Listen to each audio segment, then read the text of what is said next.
Bagi wanita Banjar, perhiasan bukan sekedar aksesoris, itu adalah harga diri, sejarah, dan tabungan masa depan yang diwariskan dari ibu ke anak perempuan.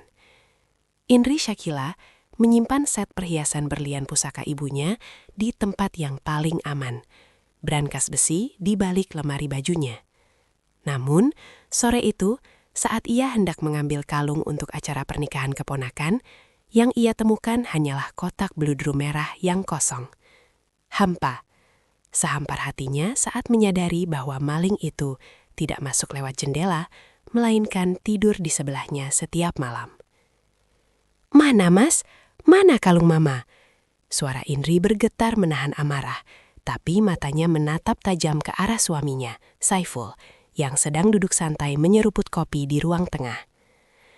Saiful, pria berusia 45 tahun yang selalu mengenakan kopiah haji, gelar dari orang tuanya, dan baju koko, tampak sedikit terkejut namun cepat menguasai diri. Dia meletakkan koran yang dibacanya. "Kalung apa sih, Indri? Pulang kerja kok marah-marah? Salam dulu," tegur Saiful dengan nada sok wibawa. "Jangan ngalihin pembicaraan. Set perhiasan berlian peninggalan Mama. Kalung, gelang, cincin. Semuanya hilang dari brankas. Dan cuma kamu yang tahu kodenya selain aku." Indri melempar kotak perhiasan kosong itu ke meja. Saiful menghela napas. Wajahnya dipasang setenang mungkin. "Oh, itu. Mas pinjam sebentar. Buat modal usaha. Ada peluang bisnis batubara bagus. Sayang kalau dilewatkan. Nanti kalau profit, Mas balikin lebih bagus lagi." "Pinjam? Tanpa izin? Itu namanya mencuri, Mas. Itu warisan Mama. Amanat Mama jangan dijual kecuali darurat nyawa. Dan bisnis batubara apa? Kamu kan pedagang sembako." "Indri, kamu ini istri durhaka ya nuduh suami mencuri?" Saiful berdiri, suaranya meninggi. "Harta istri itu harta suami juga. Kuas ini imam keluarga. Mas butuh modal buat naikin derajat kita. Kamu harusnya dukung, bukan pelit." "Naikin derajat? Dengan cara maling?" Indri tertawa getir. "Mas, aku tahu bisnis sembakomu lagi sepi. Tapi jangan sentuh barang Mama. Balikin sekarang, atau aku lapor polisi." Wajah Saiful berubah pucat sejenak mendengar kata polisi. Tapi dia kemudian tersenyum meremehkan. "Laporin aja. Siapa yang percaya istri laporin suaminya sendiri cuma gara-gara perhiasan? Polisi bakal ketawa, Indri. Udahlah, ikhlaskan. Anggap sedekah buat suami. Pahala loh." Indri mengepalkan tangannya. "Ikhlaskan? Sedekah?" Kata-kata agama selalu dijadikan tameng oleh Saiful untuk menutupi kebusukannya. Indri tahu Saiful berbohong soal bisnis batubara. Firasatnya mengatakan uang itu lari ke tempat lain. Malam itu, Indri tidak bisa tidur. Dia menelepon teman lamanya yang bekerja di Pegadaian Syariah Pusat Kota. "Halo Ratna, tolong cek data gadai atas nama Saiful Bahri. Ada transaksi baru nggak minggu ini?" bisik Indri di telepon. 5 menit kemudian, Ratna mengirim foto bukti surat gadai lewat WhatsApp. Barang jaminan. 1 set perhiasan berlian Eropa, kalung, gelang, cincin. Nilai taksiran 150 juta rupiah. Uang pinjaman 120 juta rupiah. Tanggal 2 hari lalu. Darah Indri mendidih. Benar dugaannya. Tapi untuk apa uang sebanyak itu? 120 juta tunai? Utang Saiful di supplier sembako tidak sebanyak itu. Keesokan harinya, kecurigaan Indri terjawab lewat jalur yang tak terduga. Update status WhatsApp tetangganya yang julid. Tetangga itu memposting foto tangkapan layar dari Instagram seorang wanita muda bernama @sarikiti. Foto, tiket pesawat bisnis kelas, dan brosur travel umroh VIP berkah tur. Caption, "Alhamdulillah, akhirnya diundang Allah ke Baitullah. Umroh VIP bareng Ayang Beb tercinta. Makasih Papa Ipul hadiah anniversary-nya. Semoga lancar ibadah kita. Labbaik Allahumma labbaik." Papa Ipul, Saiful. Dunia Indri serasa runtuh. Tapi di saat yang sama, kepingan puzzle-nya menyatu sempurna. Uang gadai 120 juta. Umroh VIP untuk 2 orang. Istri muda. Jadi, perhiasan mendiang ibunya digadaikan untuk membiayai perjalanan ibadah palsu suaminya bersama pelakor. Saiful ingin mencuci dosa zinanya dengan uang hasil curian di Tanah Suci. Biadab, desis Impi. Air matanya menetes, bukan karena sedih kehilangan suami, tapi karena sakit hati perhiasan ibunya dinodai untuk maksiat berkedok ibadah. Indri menghapus air matanya. Dia menatap cermin. Usianya 39 tahun. Dia punya usaha kain sasirangan yang sukses. Dia mandiri. Dia tidak butuh benalu seperti Saiful. Kamu mau pergi umrah sama Sari, Mas? Silahkan. Tapi aku pastikan, kalian gak akan pernah sampai ke Jeddah. Perjalanan kalian akan berakhir di loket check-in. Indri mengambil ponselnya. Dia menelepon pengacaranya. Pak Teguh, siapkan berkas laporan pidana. Pencurian dalam lingkup rumah tangga dan penggelapan aset. Dan tolong koordinasi dengan polisi Bandara Syamsuddin Nor. Saya mau bikin kejutan di hari keberangkatan. Hari keberangkatan tiba. Bandara Syamsuddin Nor, Banjarmasin, tampak ramai oleh jamaah umroh yang berseragam batik travel. Suasana haru dan gembira menyelimuti terminal keberangkatan. Saiful berdiri gagah dengan seragam batik hijau travel berkah tur. Kopiahnya miring sedikit, senyumnya lebar menyalami teman-teman jamaah lain. Di sampingnya berdiri seorang wanita muda yang cantik, putih, dan glowing. Sari. Sari mengenakan gamis syar'i yang sangat mewah, penuh payet, dan kacamata hitam besar yang disampirkan di kepala. Dia sibuk selfie dan vlog. Hai guys, doain ya aku sama Papa Ipul lancar umrohnya. Kita ambil paket VIP loh, hotelnya depan Masjidil Haram langsung. Rezeki istri soleha. Celoteh Sari ke kamera HP-nya. Saiful merangkul pinggang Sari. Meski mereka belum nikah resmi secara negara, hanya siri, atau bahkan mungkin belum nikah sama sekali. Iya dong, Ma. Apa sih yang gak buat Mama Sari? Mereka terlihat bahagia. Mereka lupa bahwa ada Tuhan yang tidak tidur, dan ada istri sah yang sedang bergerak dalam senyap.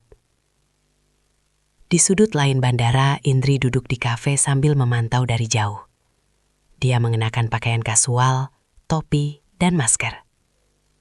Di sampingnya duduk Pak Teguh, pengacara, dan 2 orang petugas polisi berpakaian preman. Itu targetnya Bu Indri? Tanya polisi. Iya Pak, yang pakai batik hijau, sama perempuan di sebelahnya. Koper mereka warna emas Nora itu. Jawab Indri dingin. Baik, kita tunggu saat mereka mau check-in bagasi. Biar barang buktinya, surat-surat, ada di tangan mereka, kata polisi. Indri mengangguk. Dia melihat Saiful tertawa lepas. Hatinya perih mengingat betapa pelitnya Saiful padanya selama ini, tapi begitu royal pada wanita itu pakai uang curian. Nikmatilah tawa terakhirmu, Mas, batin Indri. Rombongan travel mulai dipanggil untuk check-in. Saiful dan Sari menyeret koper mereka menuju counter. Mereka menyerahkan paspor dan tiket kepada petugas. Saiful Bahri dan Sari Yuliani. Couple ya, Pak? Tanya petugas check-in ramah. Iya, Mbak, suami istri. Jawab Saiful mantap. Bohong. Saat petugas sedang menempelkan label bagasi, tiba-tiba 2 orang pria berbadan tegap mendekat. Selamat siang, Saudara Saiful Bahri, sapa salah satu polisi. Saiful menoleh, kaget. Iya saya, ada apa ya? Saya mau berangkat umroh. Mohon maaf Pak, perjalanan Bapak harus ditunda. Kami dari Polres Banjarbaru.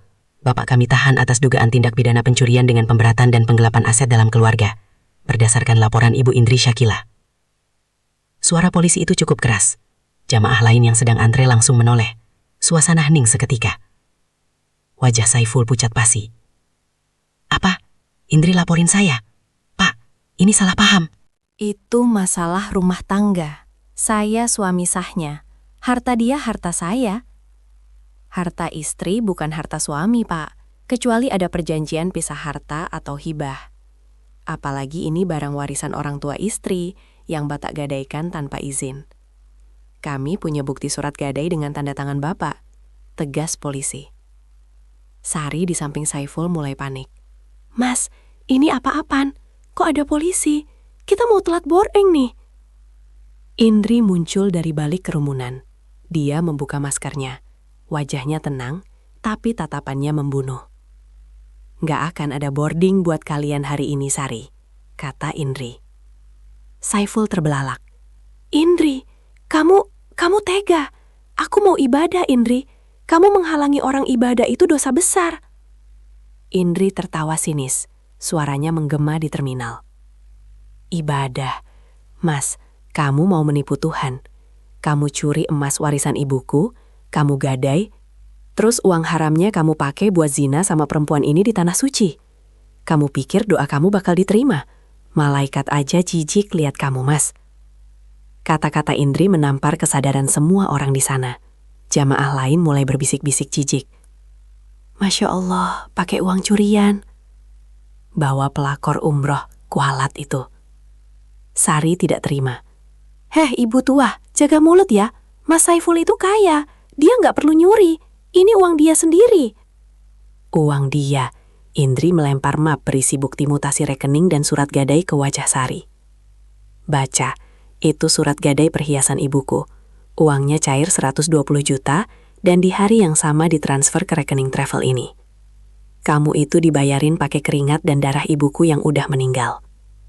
Sari memungut kertas itu, tangannya gemetar, wajahnya merah padam karena malu. Semua mata tertuju padanya. Julukan istri solehah yang dia bangun di Instagram hancur lebur detik itu juga. Mas Saiful, kamu bohong. Katanya ini hasil tambang batu bara. Sari menatap Saiful horor. Saiful tergagap. Sari, dengerin Mas dulu. Cukup dramanya, potong polisi. Saudara Saiful, ikut kami ke kantor. Saudari Sari juga kami butuh keterangan Anda sebagai saksi yang menikmati aliran dana kejahatan. Polisi memborgol tangan Saiful. Pemandangan seorang calon jamaah umroh berseragam batik diborgol di bandara adalah tontonan yang sangat memalukan. Indri, tolong cabut laporan. Aku suamimu, aku imammu, teriak Saiful saat diseret. Imamku nggak mencuri. Imamku nggak berzina, jawab Indri datar. Selamat menikmati Hotel Prodeo, Mas. Itu VVIP juga kok, gratis. Pihak travel langsung membatalkan tiket mereka di tempat. Koper-koper emas norak itu diturunkan paksa dari timbangan. Saiful dan Sari digiring keluar terminal, diiringi cemoohan ratusan orang. Indri berdiri tegak. Dia tidak menangis. Dia merasa lega. 2 minggu setelah penangkapan di bandara, Saiful mendekam di tahanan Polres. Dia stres berat. Bukan hanya karena penjara yang tidak enak, tapi karena rasa malu yang tak tertanggung. Beritanya viral di grup-grup WhatsApp warga Banjarmasin. Haji gadungan curi emas mertua demi umrohkan pelakor. Bisnis sembako Saiful hancur. Tokonya tutup karena tidak ada yang mengurus, dan supplier tidak percaya lagi padanya. Sari? Dia langsung menghilang. Setelah diperiksa polisi dan dilepaskan, karena dia bersikeras tidak tahu asal-usul uang itu, dia memblokir nomor Saiful. Dia tidak mau terseret kasus suaminya yang bangkrut dan kriminal. Kabar terakhir, dia sedang mendekati pengusaha sawit di Palangkaraya. Cinta Sari setipis kulit bawang, hilang saat uang melayang. Siang itu, Indri datang ke Polres bersama Pak Teguh. Dia duduk di ruang jenguk.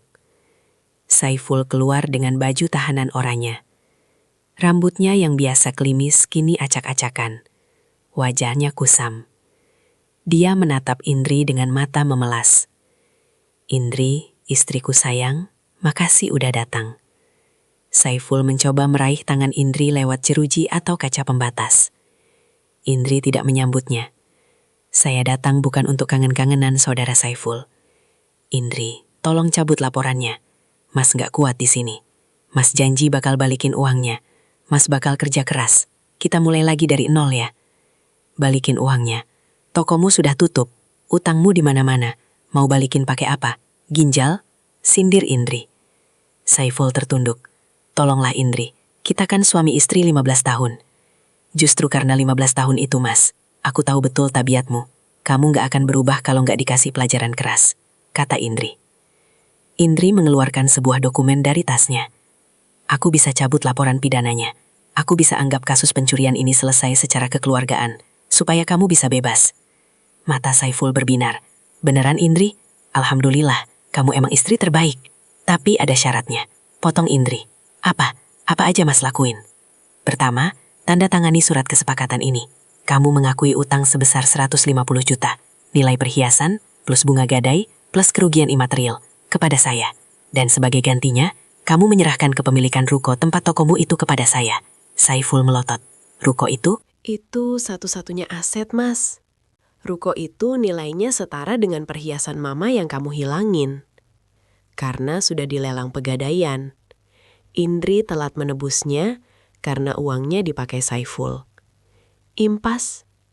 Kalau gak mau, ya silahkan lanjut sidang. Ancaman hukumannya 5 tahun loh, Mas. Saiful menggertakkan gigi. Dia terpojok. Ruko atau penjara? Oke, Mas tanda tangan, kata Saiful lemas. Kedua, Indri mengeluarkan dokumen kedua. Tanda tangani surat persetujuan cerai ini. Tanpa tuntutan gonogini, hak asuh anak, mereka tidak punya anak, jadi ini lebih mudah. Dan harta bawaan masing-masing kembali ke masing-masing. Cerai. Indri, jangan. Tanda tangan atau penjara 5 tahun, desak Indri.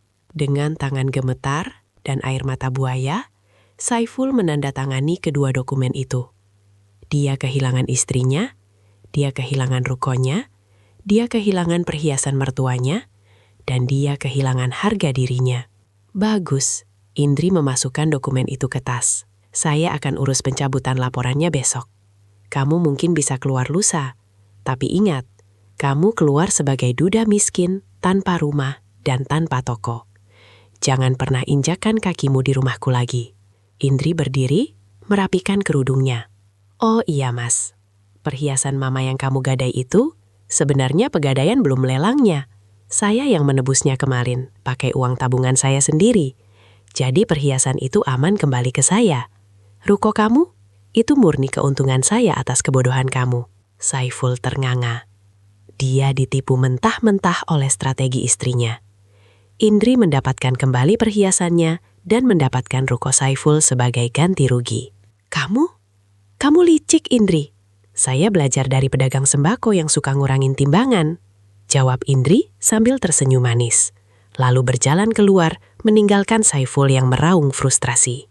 1 tahun kemudian, ruko bekas toko sembako Saiful kini telah berubah wajah.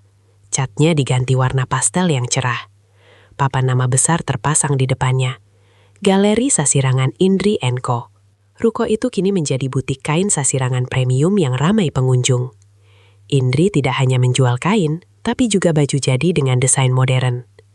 Dia mempekerjakan banyak ibu-ibu sekitar sebagai penjahit. Usahanya maju pesat. Indri sering diundang seminar UMKM sebagai pembicara inspiratif. Siang itu, Indri sedang melayani pelanggan VIP, istri wali kota, yang memborong kain sutra. Bagus sekali motifnya Bu Indri, elegan. Nanti saya promosikan ke teman-teman arisan, puji Bu Wali Kota. Terima kasih banyak, Ibu. Indri tersenyum bahagia. Di leher Indri melingkar kalung berlian peninggalan ibunya. Kalung itu bersinar indah, seolah merestui kesuksesan putrinya.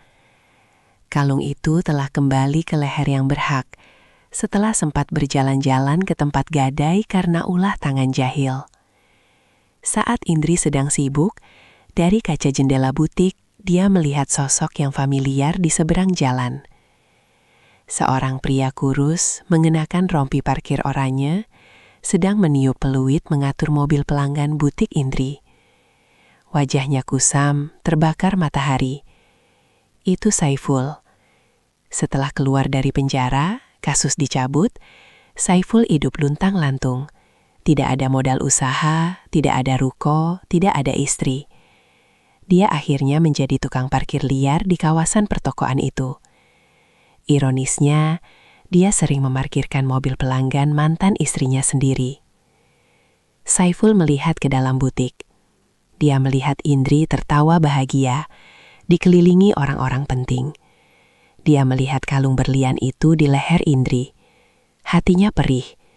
Dia ingat dulu Indri melayaninya seperti raja, tapi dia malah memilih mengejar Sari yang palsu. Sekarang Sari entah di mana. Konon jadi simpanan pejabat